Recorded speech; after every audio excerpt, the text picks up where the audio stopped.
19वां अध्याय। इस पर पिलातुस ने यीशु को कोड़े लगवाए। कोड़े लगाना ऐसा कठोर दंड होता था जो कैदियों को जांचने, उनसे दोष उगलवाने के लिए उन्हें दिया जाता था। यह रोमी सम्राट की तीसरे दर्जे की, या जैसे हम कहते हैं 3rd डिग्री तकनीक थी। उन दिनों में उनके पास राजक्षमा या मानवीय अधिकार जैसी कोई बात नहीं थी। वे अपराधी पर तीसरे दर्जे की तकनीक लागू करते थे, जो कि पूर्णतः निर्दय और कठोर होती थी। वे कैदी को एक खंबे से बांध देते थे और उसका मुंह खंबे की ओर होता था तथा पीठ सामने की ओर पसारी हुई, और तब फिर 9 तांतों वाला चाबुक, एक चमड़े का कोड़ा जिसके तांतों में कांच और शीशे के टुकड़े इस ढंग से कसकर बंधे होते थे जिससे मांस चीर या फट जाता था। वे कैदी की पीठ पर 39 बार कोड़े मारते थे। 40 न्याय के दंड अंक है, 39 दया का अंक है। इसलिए दया के द्वारा न्याय के दंड को संयमित या मंदीकृत किया जाना चाहिए। इसलिए वे 39 बार कोड़े लगाते थे। जब वे उसकी पीठ के आर पार आड़े तिरछे मारते थे, तब बंदी चिल्लाते हुए अपने अपराध को कबूल करता था जिसे उसने किया था, और जितनी बार वह चिल्लाकर अपना अपराध मानता जाता, वैसे वैसे कोड़ों की मार थोड़ी थोड़ी कम कठोर होती जाती थी।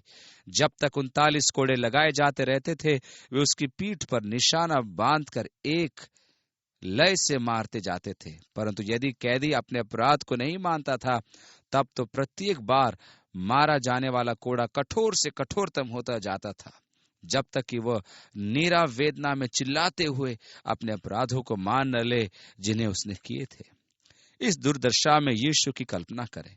मानने के लिए उसके पास कुछ भी नहीं था, और इस प्रकार जिस प्रकार भेड़ वध होने के समय और भेड़ी ऊन कतरने के समय चुपचाप शांत रहती है, वैसे ही उसने भी अपना मुंह न खोला। और उन्होंने उसकी पीठ को 39 कोड़े मार मार कर लहूलुहान कर दिया। इसके बारे में अधिक तो नहीं कहा गया, परंतु हम उसकी वेदना का अंदाजा नहीं लगा सकते। कई बार इन कोड़ों की मार के परिणाम स्वरूप बहुत से कैदी मर तक जाते थे। 39 बार कोड़ों की भयंकर मार के कारण बहने वाले लहू और भयंकर पीड़ा से अधमरे हो जाते थे, बल्कि कई तो मर भी जाते थे। परंतु यीशु ने उस दुख भोग को सहा। अब प्रश्न है, चूंकि ये सब परमेश्वर की योजना का भाग था, उसे जो मांस खींचने वाले कोड़े मारे गए थे, ये सब परमेश्वर की पूर्व निर्धारित योजना का भाग था। यशायाह की पुस्तक में इसकी भविष्यवाणी की गई थी, इसलिए परमेश्वर इसे पहले ही से जानता था। उसने बहुत पहले से इसकी योजना बनाई थी। जब पेंतिकुस्त के दिन पतरस यहूदियों से बात कर रहा था, तो उसने कहा, उसी यीशु को जो परमेश्वर की ठहराई हुई योजना और पूर्व ज्ञान के अनुसार पकड़वाया गया, तुमने अधर्मियों के हाथ से क्रूस पर चढ़वाकर मार डाला। हाँ, पूर्व निर्धारित सम्मति और पूर्व ज्ञान के अनुसार। अब परमेश्वर अपनी पूर्व निर्धारित योजना के अंतर्गत ऐसा क्यों होने देगा कि यीशु न केवल क्रूस पर उस खौफनाक मृत्यु भोगे, पर उसे कोड़े मारे जाएं, परमेश्वर का मारा कूटा और कुचला जाए। यशायाह की भविष्यवाणी पर पीछे जाकर हम पाते हैं, वह हमारे ही अपराधों के कारण घायल किया गया, वह हमारे अधर्म के कामों के कारण कुचला गया, हमारी ही शांति के लिए उस पर ताड़ना पड़ी कि उसके कोड़े खाने से हम लोग चंगे हो जाएं। निश्चय ही यीशु वहां था, अपने लोगों की चंगाई के लिए प्रावधान कर रहा था।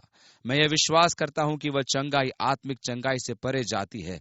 मैं यह विश्वास नहीं करता कि आप इस बात से इनकार कर सकते हैं कि यीशु के दुख भोगने के द्वारा शारीरिक चंगाई भी सम्मिलित है।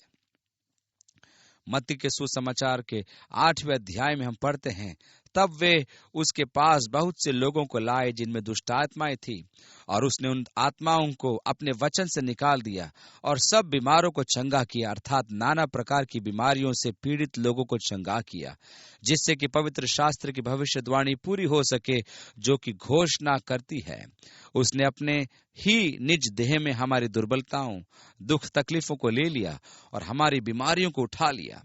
इसलिए जब पौलुस कलीसिया को प्रभु भोज के संबंध में लिख रहा था, उसने उनसे कहा, तुम में से बहुत से दुर्बल और बीमार है, क्योंकि तुम प्रभु की देह को नहीं समझते। यीशु ने रोटी ली और तोड़ी और कहा, ये मेरी देह है जो तुम्हारे लिए तोड़ी गई है। वे जो कुरिन्थ में थे उनमें से बहुत से बीमार थे, क्योंकि उन्होंने उस प्रावधान को नहीं समझा था जिसे परमेश्वर ने यीशु के कोड़े खाने के द्वारा उनके लिए किया था, और उसने उसे कोड़े लगवाए। दूसरी आयत, सिपाहियों ने कांटों का मुकुट गूंथ कर उसके सिर पर रखा और उसे बैंजनी वस्त्र पहनाया और उसके पास आकर कहने लगे, ये यहूदियों का राजा है, प्रणाम, और उसे थप्पड़ भी मारे। यीशु तो पहले ही कैफा के घर में थप्पड़ मारे, घूंसे मारे, उसके मुंह पर थूके जाने जैसे जबरदस्त अनुभव कर चुका था। वहां उन्होंने उसके सिर पर ओढ़ना डालकर ढांप दिया और फिर उसे मारने लगे। अब यह तो अनैतिकता थी। हम भयपूर्वक और सुंदर तरीके से अपने हाव भावों को प्रकट करते हैं, और जब हम देखते हैं कि हम पर प्रहार होने वाला है, तब हम स्वतः ही अपने आप को बचाने के लिए पीछे हट जाते हैं या यहाँ वहां घूम जाया करते हैं। इस प्रकार हम हमारी ओर आने वाले लातों से या घूंसों से बचने का प्रयास करते हैं। धीरे धीरे आपकी शक्ति कम होती जाती है, और इन धक्कों, इन मार, इन लातों और इन घूसों के कारण अब आप प्रतिक्रिया नहीं कर पाते और आपके शरीर की ताकत टूटती जाती है।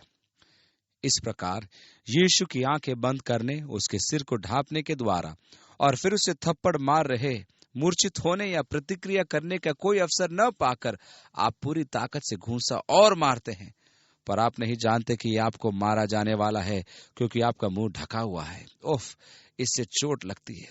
वो इस प्रकार की निंदा पहले ही भुगत चुका था। यह देखना आश्चर्यजनक होता है कि जो जानवर दुर्बल है उसके साथ अन्य जानवर कैसा व्यवहार करते हैं। वे दुर्बल जानवर को जो पहले से ही कमजोर है तब तक मारेंगे जब तक वो मर न जाए। ये तो महज जानवर स्वभाव का भाग है, और परमेश्वर के बिना मनुष्य जानवर से बढ़कर नहीं है। मनुष्य से मानता है, और वे मनुष्य जो परमेश्वर के बिना होते हैं वे जानवर के जीवन के उच्च विकसित रूप की बातें करते हैं, और जब वे बंदर को देखते हैं तो अपने पूर्वज के सामने सिर झुका देते हैं, क्योंकि स्वाभाविक रूप से तो वे जानवर राज्य से ही जुड़े होते हैं, क्योंकि वे यीशु मसीह से अलग होकर जानवरों के समान जीवन जीते हैं। जब तक यीशु मसीह के द्वारा आपके जीवन का आत्मिक आयाम न खोला जाए तब तक तो आप एक जानवर से बढ़कर नहीं हैं। और इन मनुष्यों ने जानवरों के समान यीशु को मारा कूटा। पहले से बिगड़ा रूप देखकर संतुष्ट नहीं थे, पर एक धर्मी मनुष्य को दुष्टता से सताते रहे। कैफा के हुक्म से मारे गए थप्पड़ों, घूसों से उसका मुंह सूजा, कुचला और लहूलुहान था। वे उस पर थूक कर उसके सिर पर कांटों का ताज रखकर उसको ठट्टों में उड़ाते रहे। यहाँ पर एक भयंकर भीड़ की मानसिकता है, जहाँ लोग अपने स्वाभाविक अवरोधों और नियंत्रणों को खो बैठते हैं और एक भीड़ और एक जानवर के समान व्यवहार करते हैं। और जब लोग भीड़ की गुमनामी में ऐसी बातें व्यवहार करते हैं तो ये हमेशा चौंका देने वाला होता है। मनुष्य का पापमय अनैतिक स्वभाव हो जाता है।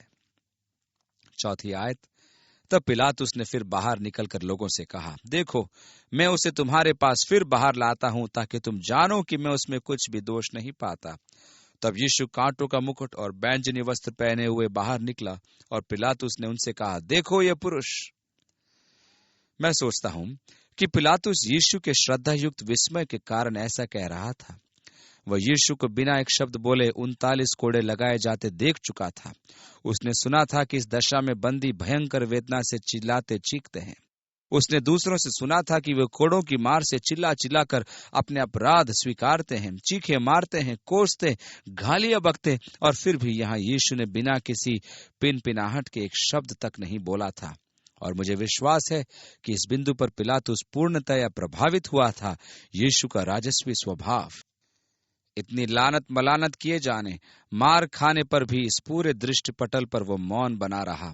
और मुझे निश्चय है कि पिलातुस का दृश्य विस्मय और श्रद्धा से भर गया था, और उसने कहा, इस पुरुष को देखो।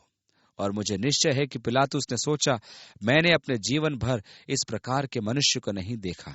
देखो ये पुरुष, इस मनुष्य के अंश अंश को। हमारे प्रभु यीशु मसीह में मनुष्यत्व के निचोड़ या सार पाए गए थे। ये एक है जिसे प्रत्येक मनुष्य एक आदर्श व्यक्ति के रूप में देख सकता है और उस आदर्श प्रतिमान का अनुसरण करने की खोज में लग सकता है, प्रत्येक इंच पर एक मनुष्य। इसलिए आगे लिखा है, जब प्रधान याजकों और प्यादों ने उसे देखा तो चिल्लाकर कहा, उसे क्रूस पर चढ़ा, क्रूस पर। पिलातुस ने उनसे कहा, तुम ही उसे लेकर क्रूस पर चढ़ाओ, क्योंकि मैं उसमें कोई दोष नहीं पाता। यहूदियों ने उसको उत्तर दिया, हमारी भी व्यवस्था है, और इस व्यवस्था के अनुसार यह मारे जाने के योग्य है, क्योंकि उसने अपने आप को परमेश्वर का पुत्र बनाया। जब पिलातुस ने यह बात सुनी तो और भी डर गया, और फिर किले के भीतर गया और यीशु से कहा, तू कहाँ का है? परंतु यीशु ने उसे कुछ भी उत्तर न दिया। इस पर पिलातुस ने उससे कहा, मुझसे क्यों नहीं बोलता?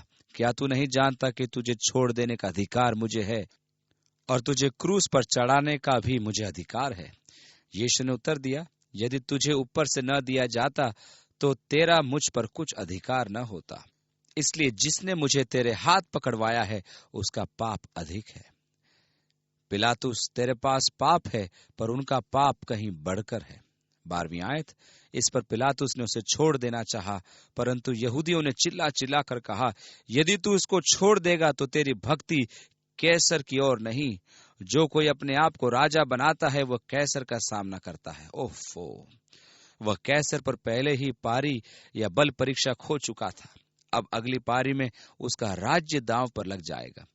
पिलातुस का बीता समय उसे कचोट रहा था और उस पर हावी होने लगा था, और इसलिए 13वीं आयत में यह बातें सुनकर पिलातुस यीशु को बाहर लाया, और उस जगह एक चबूतरा था जो इब्रानी में गब्ता कहलाता है, और वहां न्याय आसन पर बैठा। यह फसह की तैयारी का दिन था और 6 घंटे के लगभग था। यह प्रातः लगभग 9 बजे का समय था। तब उसने यहूदियों से कहा, देखो तुम्हारा राजा। परंतु वे चिल्लाए, ले जा, ले जा, उसे क्रूस पर चढ़ा। पिलातुस ने उनसे कहा, क्या मैं तुम्हारे राजा को क्रूस पर चढ़ाऊं? प्रधान याजकों ने उत्तर दिया, कैसर को छोड़, हमारा और कोई राजा नहीं है। मुझे निश्चय है कि इस बात ने पिलातुस को सोचने पर मजबूर कर दिया था। वह जानता था कि रोम के विरुद्ध यहूदियों के विद्रोह क्या थे, पर प्रधान याजकों को यह कहते सुन, कैसर को छोड़, हमारा और कोई राजा नहीं है, यह एक चालाकी भरा संकेत था। यदि तू इस मनुष्य को छोड़ देगा तब तो कैसर के पास सीधा इसका समाचार भेजा जाएगा, और फिर दंड देने का कार्य तुम्हारा है। यहाँ एक मनुष्य है जो राजा होने का दावा कर रहा है। वह कैसर का मित्र तो था ही नहीं, और इसलिए तब उसने उससे उनके हाथ सौंप दिया ताकि वह क्रूस पर चढ़ाया जाए। पिलातुस को एक अत्यंत कठिन निर्णय लेना था। वो अपने हृदय में जानता था कि सही क्या था, परंतु निर्णय लेने के समय उस भीड़ का दबाव उस पर था, परंतु वह जानता था कि यह गलत था। जब आप अपने हृदय में जानते हैं कि आपको क्या करना है, तब हमेशा ही यह एक कठिन अवस्था होती है। आप अपने हृदय में तो जानते हैं कि सही या ठीक बात क्या है, परंतु फिर वहां गलत काम करने के लिए आप पर दबाव पड़ता है, और तब यह क्या ही त्रासदी होती है जब एक व्यक्ति उन बुरे दबावों के वशीभूत हो जाता है और फिर अपने ही विवेक के विरुद्ध ऐसा कुछ करता है जो कि निरा उल्लंघन है, और उसे करता है जिसे वो भली भांति जानता है कि गलत है। अपने ही विवेक का उल्लंघन करना हमेशा ही दुखद होता है, जिसे आप अपने हृदय में जानते हैं कि गलत है। पिलातुस के पास यीशु को क्रूस पर चढ़ाने या उसे छोड़ देने दोनों का ही अधिकार था। पिलातुस जानता था कि सही बात क्या थी, और वह यह थी कि यीशु को रिहा कर दे। वहां कोई दोष नहीं था। यदि वह बिना चिल्लाए कोई भी अपराध कबूल किए 39 कोड़ों की मार झेल सकता था, तब तो उसे निर्दोष होना चाहिए था। पिलातुस ने उनसे प्रश्न पूछा, मैं यीशु के साथ क्या करूं जो मसीह कहलाता है? वे चिल्लाए, उसे क्रूस पर चढ़ा। क्यों? उसने क्या बुराई की थी? वे फिर और जोर से चिल्लाए, उसे क्रूस पर चढ़ा। कोई तर्क, कोई दलील, कोई वास्तविक कारण नहीं, बस भीड़ की चिल्लाने की आवाज। और पिलातुस ने उनके आगे हार मान ली, या यूं कहें कि वह भीड़ के आगे झुक गया, और उसने उसे क्रूस पर चढ़ाए जाने के लिए यीशु को उनके हाथों में सौंप दिया। वो प्रश्न जिसका सामना पिलातुस ने किया था, वैसे ही प्रश्न का सामना हमें से प्रत्येक को करना पड़ता है। यह मात्र इतिहास में लिखी सच्चाई नहीं, पर यह आपके लिए प्रासंगिक है। हम में से प्रत्येक को ठीक वैसा ही निर्णय लेना पड़ेगा जैसा पिलातुस को लेना पड़ा था। मैं यीशु के साथ क्या करूं जो मसीह कहलाता है? और या तो आप उसमें विश्वास कर सकते हैं या उसमें विश्वास नहीं कर सकते, परंतु जितनों ने उस पर विश्वास किया उसने उन्हें परमेश्वर के संतान बनने का अधिकार दिया, यहाँ तक कि उन्हें भी जो उसके नाम पर विश्वास रखते हैं। अथवा आप विश्वास नहीं कर सकते। आप उसको ग्रहण कर सकते हैं या आप उसका इनकार कर सकते हैं। यीशु ने कहा, यदि तुम मनुष्यों के सामने मुझे मान लोगे तो मैं अपने पिता के सामने जो स्वर्ग में है तुम्हें अपना मान लूंगा। परंतु यदि तुम मनुष्यों के सामने मेरा इनकार करते हो, तब मैं भी तुम्हें पवित्र स्वर्गदूतों की उपस्थिति में अपने पिता के सामने तुम्हारा इनकार कर दूंगा। आप उसे स्वीकार कर सकते हैं या उसका तिरस्कार कर सकते हैं। आप यीशु के साथ क्या करेंगे जो मसीह कहलाता है। अब यहाँ एक दिलचस्प विरोधाभास है। जैसा कि मैंने आपको बताया था, यीशु वह था जिसका नियंत्रण पूरे दृश्य पटल पर था। तथाकथित रूप से पिलातुस न्यायाधीश था, यीशु मुद्दई था। वास्तविकता में तो पिलातुस मुद्दई था। उसका निर्णय यीशु पर कदापि कोई प्रभाव डालने वाला नहीं था, क्योंकि परमेश्वर ने जो कुछ पहले से ठहरा दिया था वह तो होने वाला था। पिलातुस के निर्णय ने यीशु पर कोई प्रभाव नहीं डाला था। जो कुछ यीशु को करना था उसे तो करना ही था। जो उसने किया वह किया। पिलातुस के निर्णय ने उसकी नियति को प्रभाव किया था। उसकी अपनी नियति या भाग्य उस निर्णय पर निर्धारित थी जो उसने लिया था, और आप में से प्रत्येक के साथ ऐसा ही है। यद्यपि एक भाव में आपको अपना निर्णय लेना चाहिए, मैं मसीह के साथ क्या करने जा रहा हूं। आपका निर्णय यीशु मसीह की नियति को किसी भी तरह से नहीं बदलता। वह जो है वह है, जहां वह है वहीं पर है।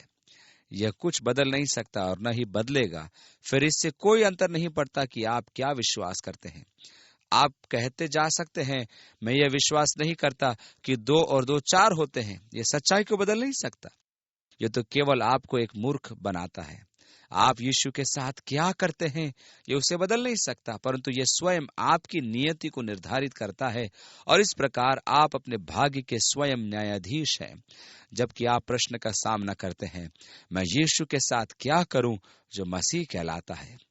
आपके अनंत भविष्य की नियति आपके ही हाथों में है। 16वीं आयत। तब उसने उसे उनके हाथ सौंप दिया ताकि वह क्रूस पर चढ़ाया जाए। तब वे यीशु को ले गए और वह अपना क्रूस उठाए हुए उस स्थान तक बाहर गया जो खोपड़ी का स्थान कहलाता है, और इब्रानी में गोलगुथा, लतीनी में ये कलवरी है। 18वीं आयत। वहां उन्होंने उसे और उसके साथ 2 और मनुष्यों को क्रूस पर चढ़ाया, एक को इधर और एक को उधर, और बीच में यीशु को। पिलातुस ने एक दोष पत्र लिखकर क्रूस पर लगा दिया, और उसमें यह लिखा हुआ था, यीशु नासरी, यहूदियों का राजा। जब रोमी न्यायाधीश द्वारा क्रूस पर चढ़ाए जाने का मृत्यु दंड दे दिया गया, तभी तुरंत कैदी को 4 रोमी सिपाहियों ने घेर दिया। उसे उसका क्रूस दिया गया और उसे स्वयं अपना ही क्रूस उठाना था। वे नगर के सबसे लंबे मार्ग से उसे क्रूस पर चढ़ाने के लिए ले जाएंगे। कैदी के सामने सामने एक दूसरा रोमी सैनिक चलेगा, जो कैदी के दोष के विरुद्ध बताता जाएगा कि इस अपराध के कारण इसे क्रूस पर चढ़ाया जा रहा है।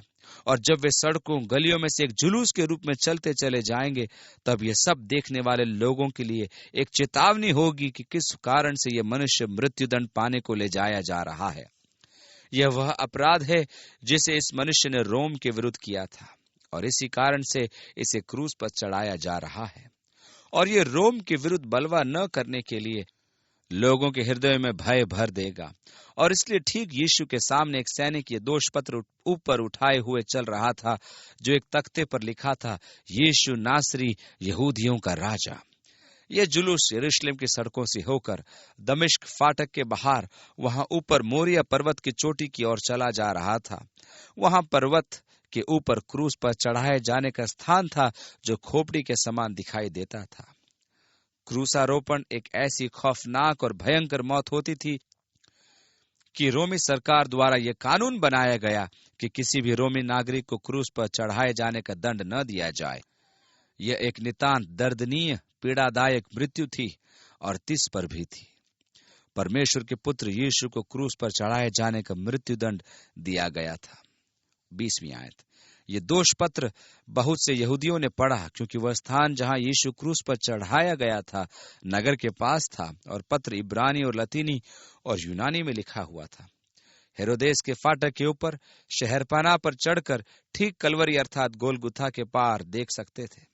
ये मात्र पत्थर फेंकने की दूरी पर था, और वहां लोग नगर की शहरपाना पर चढ़े हुए क्रूस पर चढ़ाए जाने वाले 3 अपराधियों के भयानक दृश्य को देख सकते थे और उनकी चीख पुकार सुन सकते थे। 21वीं आयत। तब यहूदियों के प्रधान याजकों ने पिलातुस से कहा, यहूदियों का राजा मत लिख, परंतु यह लिख कि उसने कहा, मैं यहूदियों का राजा हूं। परंतु पिलातुस के मन में इन प्रधानों के प्रति कोई सहानुभूति नहीं थी। पिलातुस ने उत्तर दिया, मैंने जो लिख दिया वह लिख दिया, यहां से चले जाओ। 23वीं आयत। जब सैनिक यीशु को क्रूस पर चढ़ा चुके तो उसके कपड़े लेकर 4 भाग किए, हर सैनिक के लिए एक भाग। एक ने उसकी सैंडल ली, एक ने कमरबंद, एक ने अंदर पहने जाने वाले चौगानुमा वस्त्र लिया, परंतु बाहर वाला कुर्ता जिसे यीशु पहने था उसके विषय में 23वीं आयत में लिखा है, परंतु कुर्ता बिन सियन ऊपर से नीचे तक बुना हुआ था, इसलिए उन्होंने आपस में कहा, हम उसको न फाड़ें, परंतु इस पर चिट्ठी डालें कि यह किसका होगा। अब भजन संहिता 22 में कहा गया, वे मेरे वस्त्र आपस में बांटते हैं और मेरे पहरावे पर चिट्ठी डालते हैं। वास्तव में जो उन्होंने किया वह एक प्रकार से जुआ खेलना था। उनके पास पैसे थे और ये देखने के लिए कि पास से फेंक सकते थे कि सैंडल किसको मिलेगी, पास से फेंक कर देखो कि अंदर पहने जाने वाला वस्त्र किससे मिलेगा, और अन्य कई वस्तुएं। और जब वे बाहरी पहने जाने वाले कुर्ते पर पहुंचे तब वे जुआ खेल रहे थे और यहाँ यीशु मर रहा था। वे यह देख रहे थे कि कुर्ता किसको मिलेगा। 25वीं आयत। यीशु के क्रूस के पास उसकी माता और उसकी माता की बहन क्लोआपास की पत्नी मरियम और मरियम मगदलिनी खड़ी थी। इस प्रकार क्रूस के पास 3 मरियम खड़ी थी। जब यीशु ने अपनी माता और उस चेले को जिससे वह प्रेम रखता था पास खड़े देखा तो अपनी माता से कहा, हे नारी, देख, ये तेरा पुत्र है। इसमें शक नहीं कि वह यूहन्ना की ओर इशारा कर रहा था। और 27वीं आयत में, तब उसने चेले से कहा, ये तेरी माता है। और उसी समय से वह चेला उसे अपने घर ले गया। यीशु और उसकी मां के बीच में एक अति सुंदर बंधन था। वह एक भेद को एक लंबे समय से अपने अंदर छिपाए रही थी। वह भेद था देह धारण। वह जानती थी कि यह बच्चा एक विशेष बच्चा था। पवित्र आत्मा द्वारा यीशु के गर्भ में आने से बहुत पहले प्रभु के स्वर्गदूत ने उससे कहा था, वह महान होगा, वह परम प्रधान का पुत्र कहलाएगा और उसके शासन और शांति में निरंतर वृद्धि होती जाएगी और जिसका कोई अंत न होगा। और मरियम ने इस बात को अपने हृदय में गाड़ रखा था। वह आश्चर्य कर रही थी, अरे बाप रे, ये किस प्रकार का बच्चा होगा। और जब यूसुफ और मरियम उसे मंदिर में लेकर आए कि प्रभु के लिए अर्पण किया जाए, उस समय प्राचीन शमौन जो एक धर्मी और भक्त था मंदिर में उपस्थित था, जिससे पवित्र आत्मा ने कहा था, हे शमौन, जब तक वह प्रभु के मसीह को देख न लेगा तब तक मृत्यु को न देखेगा। और जब मरियम और यूसुफ बच्चे को लेकर मंदिर में आए तब उसने बालक यीशु को अपनी गोद में लिया और परमेश्वर का धन्यवाद करके कहा, हे परमेश्वर, अब तू अपने दास को अपने वचन के अनुसार शांति से विदा करता है, क्योंकि मेरी आंखों ने तेरे उद्धार को देख लिया है। परंतु उसने मरियम की ओर मुड़कर कहा, वरन तेरा प्राण भी तलवार से वार पार छिद जाएगा। और ठीक अभी क्रूस के पास खड़ी मरियम उस बात को समझ रही है जिसे शमौन ने यीशु के अर्पण के समय कही थी कि तेरा प्राण भी तलवार से वार पार छिद जाएगा। हाँ, ठीक यही वेदना, पीड़ा एवं दुख उसका पुत्र क्रूस पर उठा रहा था जो प्राण को छेदने वाला था। अंत देखने के लिए मरियम ठीक वहां क्रूस के निकट खड़ी थी और वहां मरियम खड़ी थी। और यीशु यद्यपि इस भयंकर पीड़ा के दौर से गुजर रहा था, उसने अपनी माता की देखभाल करने की चिंता की थी। हे नारी, देख, ये तेरा पुत्र। यूहन्ना की ओर संकेत कर रहा था, यूहन्ना, देख, ये तेरी माता है। और उस समय से यूहन्ना उसे अपने घर ले गया। इसमें शंका नहीं कि यूसुफ उसका पति तो मर चुका था और इस समय पर यीशु के भाइयों ने उसमें अभी तक विश्वास नहीं किया था। परमेश्वर के परिवार में हमेशा ही अति निकट के रिश्ते बने होते हैं, और जैसा कि हमारे स्वाभाविक परिवारों में नहीं होते क्योंकि वे परमेश्वर में नहीं हैं। देख तेरी माता, देख तेरा पुत्र।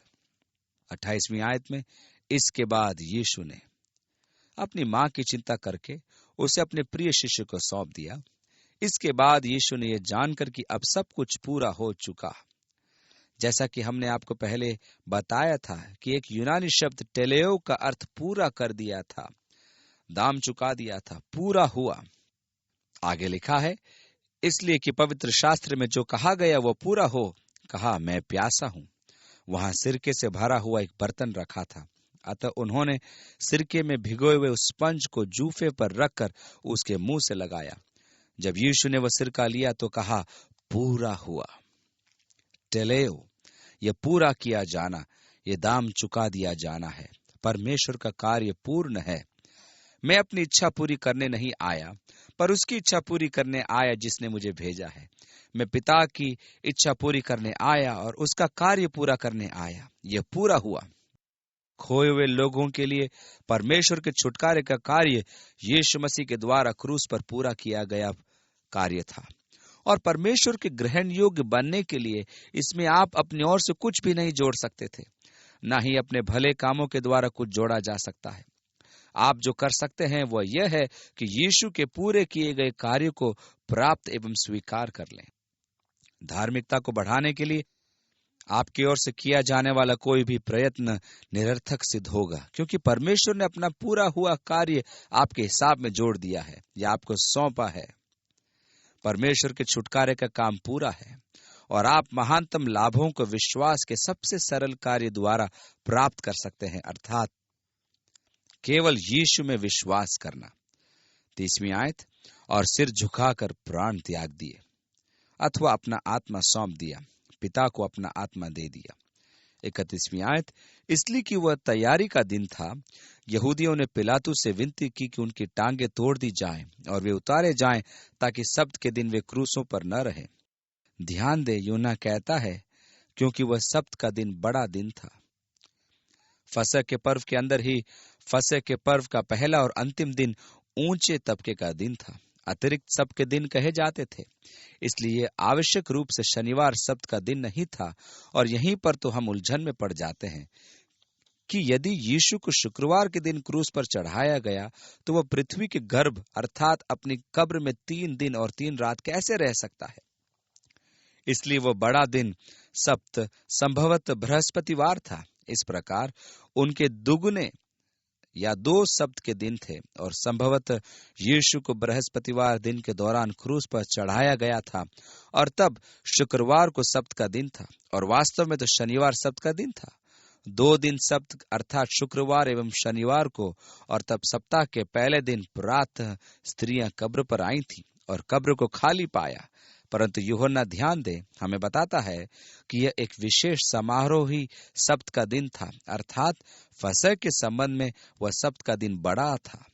परंतु चूंकि यह सब्त का बड़ा दिन आ रहा था और वे इसके लिए तैयारी कर रहे थे, और जब यह दिन आरंभ हो जाए तब वे कोई काम नहीं कर सकते थे, इसलिए उन्होंने पिलातुस से विनती की कि उनकी टांगे तोड़ दी जाए, जिससे कि वे जल्दी मर सके और कैदियों को क्रूस पर से उतारा जा सके। अब क्रूसारोपण फारस में आरंभ हुआ था।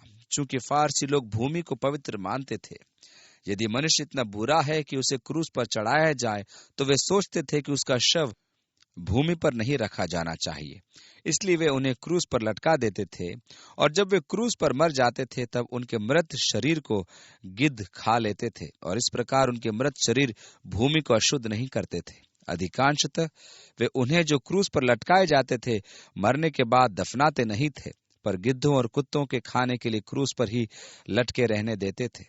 पर वहीं यहूदी लोग उन्हें जो क्रूस पर चढ़ाए जाते थे मरने के बाद दफनाते थे। अब वे चाहते थे कि 3 अपराधी यीशु के साथ 2 चोर जो क्रूस पर चढ़ाए गए थे उनकी टांगे तोड़ दी जाए, कि वे जल्दी से जल्दी मर जाएं और उनके शवों को सब्त के दिन से पहले क्रूस पर से उतारा जा सके। 23वीं आयत, अतः सैनिकों ने आकर उन मनुष्यों में से पहले की टांगे तोड़ी, तब दूसरे की भी जो उसके साथ क्रूस पर चढ़ाए गए थे। परंतु जब यीशु के पास आकर देखा कि वह मर चुका है तो उसकी टांगे न तोड़ी। यीशु ने पहले ही कह दिया था, कोई मनुष्य मुझसे मेरा प्राण नहीं लेता है, मैं अपने आप अपना प्राण देता हूँ। मुझे इसे देने का अधिकार है और मुझे इसे पुनः लेने का भी अधिकार है। इसलिए उसने अपना प्राण दे दिया। उसने अपनी आत्मा पिता के हाथों में सौंप दी। सैनिकों के भाला भौंकने के पहले वो मर चुका था। उसका प्राण भाला भौंकने से नहीं निकला था। उन्होंने आश्चर्य किया कि वह तो पहले ही मर चुका था, और इसलिए उन्होंने उसकी टांगे नहीं तोड़ी। भविष्यद्वक्ता दृष्टिकोण से यह महत्वपूर्ण था, क्योंकि पवित्र शास्त्र में कहा गया है, उसकी एक भी हड्डी तोड़ी नहीं जाएगी। आपको मालूम है, वो परमेश्वर के बलिदानी मेमने के रूप में मर रहा था। यहूदी ऐसे किसी मेमने की बलि नहीं चढ़ा सकते थे जिसमें कोई दाग हो या दोष हो या उसकी कोई हड्डी टूटी हो। परमेश्वर एक पुराने बीमार मेमने को नहीं चाहता था। आप कहेंगे, ठीक है, उसकी तो टांग टूटी है और ये मर ही जाएगा, क्यों न इसे ऐसी दशा में ही परमेश्वर के लिए बलिदान चढ़ा दें। परमेश्वर कहता है, कोई उपाय नहीं, तुम मुझे हाथ का मैल मत दो या निकम्मी वस्तु न दो। और इसलिए व्यवस्था के अंतर्गत वे ऐसा मेमना बलिदान के रूप में नहीं चढ़ा सकते थे जिसका कोई दाग या दोष हो। वे ऐसा मेमना बलि नहीं चढ़ा सकते थे जिसकी हड्डियां टूटी हों। परमेश्वर मनुष्य का स्वभाव जानता है। हम कैसी प्रवीणता से उसे कुछ भी, चाहे वह कितना ही निकम्मा क्यों ना हो, दे देते हैं और सबसे अच्छा अपने लिए बचा लेते हैं। और परमेश्वर कहता है, ऐसा नहीं होना चाहिए। और इसलिए यीशु के साथ बलिदानी मेमने के रूप में चढ़ाए जाने के बाद व्यवस्था का पूरा किया जाना आवश्यक था। उसकी कोई हड्डी टूटी न हो, और उसकी भविष्यवाणी पहले से की गई थी कि उसकी एक भी हड्डी न टूटेगी। अब कहीं उन सैनिकों में से किसी तरह से या गलती से उसकी टांगों पर भारी हथौड़ा मार दिया गया होता और उसकी टांगें तोड़ दी गई होती, तब तो हमारे लिए कहने को होता, अच्छा होगा कि हम किसी दूसरे मसीह की ओर देखें। यीशु मसीह नहीं हो सकता, उसकी हड्डियां तोड़ी गई थी। हे परमेश्वर, आप वहां थे कि ऐसी दुर्घटना से बचा लेते और यीशु की टांगें तोड़ी नहीं गई। उसकी हड्डी तोड़ने के बदले उस सैनिक ने अपना भाला उठाया और उसका पांजर बेधा, जिससे कि पवित्र शास्त्र की वो बात पूरी हो जाए कि उसका पांजर बेधा गया। कोई हड्डी नहीं टूटी, पर उन्होंने उसकी पसली में भाला भोंका। इस प्रकार भविष्यवाणी पूरी हुई और अब हमें अन्य किसी और मसीह को देखने की जरूरत नहीं है। यीशु ने निश्चय ही समस्त भविष्यवाणी को पूरा किया। ये निष्पादित किया गया, संपन्न किया, मूल्य चुकाया, पूरा किया। 34वीं आयत। परंतु सैनिकों में से एक ने बरछे से उसका पंजर बेधा और उसमें से तुरंत लहू और पानी निकला। जिसने यह देखा, यह यूहन्ना है, मैं वहां खड़ा था, मैंने इसे देखा था। वो कहता है, जिसने यह देखा उसने गवाही दी है और उसकी गवाही सच्ची है, और वह जानता है कि वह सच कहता है।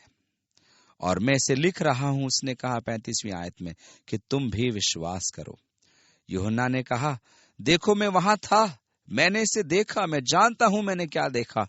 जो कुछ मैंने देखा उसका सच्चा ब्यौरा मैं तुम्हें लिख रहा हूं कि तुम विश्वास कर सको। 36 से आगे, ये बात इसलिए हुई कि पवित्र शास्त्र में जो कहा गया वो पूरा हो, उसकी कोई हड्डी तोड़ी न जाएगी। फिर एक और स्थान पर यह लिखा है, जिसे उन्होंने बेधा है उस पर वे दृष्टि करेंगे। वह विशेष भविष्यवाणी जिसे उन्होंने बेधा है उस पर वे दृष्टि करेंगे। यहाँ उपयोग किए गए शब्द से इब्रानी शब्द भिन्न है। उन्होंने उसके हाथों और पैरों को छेदा, यह तलवार से भेदना है। जिसे उन्होंने बेधा है उस पर वे दृष्टि करेंगे। यह सच्चाई की लहू और पानी निकला संकेत देता है कि यदि एक शव परीक्षा की गई होती हो तो उन्होंने खोज निकाला होता कि यीशु हृदय के फटने से मरा था, क्योंकि जब दिल फटता है तब जल रोधी तत्व हृदय के चारों ओर भर जाता है। और जब उन्होंने ठीक दिल में भाला भेदा और उसे बाहर निकाला, तब पानी और खून बताते हैं कि यह मृत्यु दिल के फटने से हुई, या आप कह सकते हैं कि टूटे हृदय के कारण से। एक हृदय जो कि संसार के पाप के लिए तोड़ा गया। 38वीं आयत। इन बातों के बाद अरिमतिया के यूसुफ ने, जो यीशु का चेला था परंतु यहूदियों के डर से इस बात को छिपाए रखता था, आज बहुत सारे गुप्त शिष्य हैं। मैं अनुमान लगाता हूं कि उनके कार्यस्थल पर उनका मजाक उड़ाए जाने के कारण और अन्य बातों के कारण वे इसे गुप्त ही रखते हैं, परंतु मैं तो हमेशा यह पसंद करता हूं कि शिष्य अपने बंद कमरों से निकलकर खुलकर सामने आए। पिलातुस से विनती की कि क्या वह यीशु का शव ले जा सकता है। पिलातुस ने उसकी विनती सुनी और वह आकर उसका शव ले गया। निकुदेमुस भी, जो पहले यीशु के पास रात को गया था, 50 सेर के लगभग मिला हुआ गंधरस और एलवा ले आया। तब उन्होंने यीशु का शव लिया और यहूदियों के गाड़ने की रीति के अनुसार उस सुगंध द्रव्य के साथ कफन में लपेटा। उस स्थान पर जहां यीशु क्रूस पर चढ़ाया गया था एक बारी थी, और उस बारी में एक नई कब्र थी जिसमें कभी कोई न रखा गया था। इसलिए यहूदियों की तैयारी के कारण उन्होंने यीशु को उसी में रखा, क्योंकि वह कब्र निकट थी।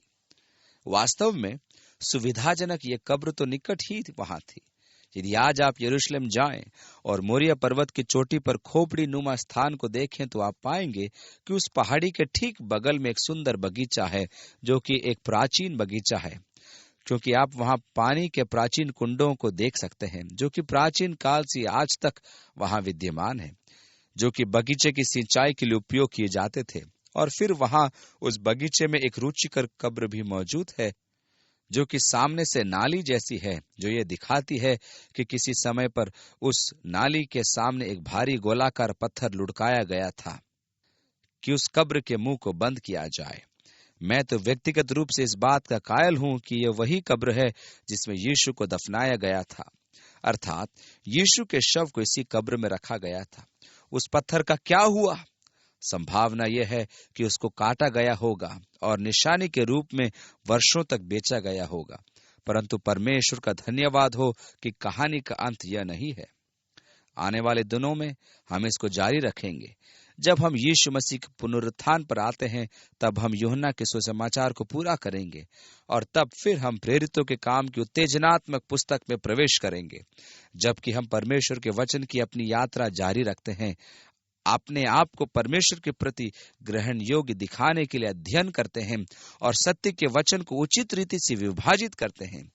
परमेश्वर के वचन को जानना कितना महत्वपूर्ण है, और इसलिए हम वचन में चलते हुए यूहन्ना के सुसमाचार का अंत करेंगे। इस पूरे सप्ताह और आने वाले पूरे दिनों में परमेश्वर आपके साथ हो। काश कि परमेश्वर के साथ आपकी सुंदर मुठभेड़ हो सके, ठीक जैसे कि यीशु मसीह की मृत्यु द्वारा परमेश्वर का प्रेम हम पर प्रकट किया गया। काश कि इन दिनों में परमेश्वर अपने प्रेम को विशेष ढंगों से प्रकट करे, जैसे कि आप इस अनुभूति से इस सुंदर गर्मजोशी को पाएं। देखो, परमेश्वर मुझसे प्रेम करता है, वो मेरे बारे में जानता है, और उस पहचानने जाने से आप में से स्वतः ही स्वाभाविक प्रत्युत्तर फूट पड़ेगा, हे परमेश्वर, मैं भी तुझसे प्रेम करता हूं। और काश कि आप परमेश्वर के साथ एक गहरे प्रेमपूर्ण रिश्ते में बंध जाएं। यही मेरी प्रार्थना है, यीशु के नाम से, आमीन।